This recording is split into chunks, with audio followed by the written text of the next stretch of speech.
Ceux qui participent à la grâce et aux dons célestes seront prêts eux aussi à tous les sacrifices en faveur des âmes pour lesquelles le Christ est mort.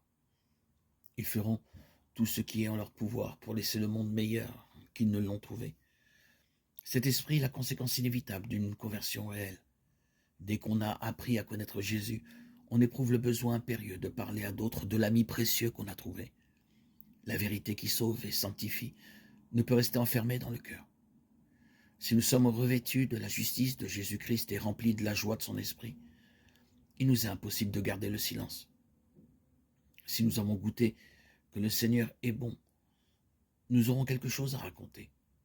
Comme Philippe, dès que nous aurons trouvé le Christ, nous en inviterons d'autres à venir à lui. Nous nous efforcerons de leur présenter les attraits du Sauveur et les réalités invisibles du monde à venir. Le désir de suivre le sentier que Jésus a foulé sera intense et ardent, le besoin d'amener ceux qui nous entourent à contempler l'agneau de Dieu qui ôte le péché du monde. Jean 1, 29. Tout effort en faveur de nos semblables retombera sur nous en rosée de bénédiction. C'est la raison pour laquelle Dieu nous a confié un rôle dans le plan du salut.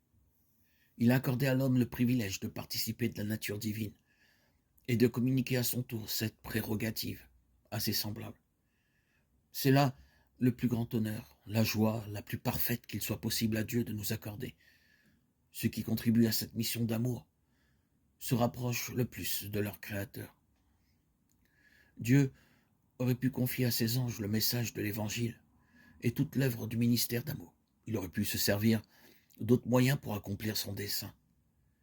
Mais dans son amour infini, il a bien voulu faire de nous ses collaborateurs et ceux de Jésus-Christ et des anges, afin que nous puissions avoir part aux bénédictions, à la joie et au progrès spirituel qui découlent de ce ministère désintéressé.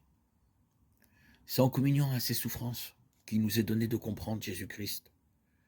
Tout acte de renoncement en vue de faire du bien à autrui fortifie en nous l'esprit de bienfaisance et nous rapproche davantage du Rédempteur du monde qui pour nous s'est fait pauvre. De riche qu'il était, afin que par sa pauvreté nous fussions enrichis. 2 Corinthiens 8, 9. Et c'est seulement dans la mesure où nous répondons au but que Dieu s'est proposé en nous créant que la vie devient pour nous un bienfait.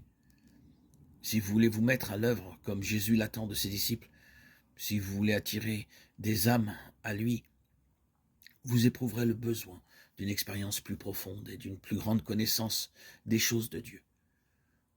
Vous aurez faim et soif de la justice. Vous crierez à Dieu.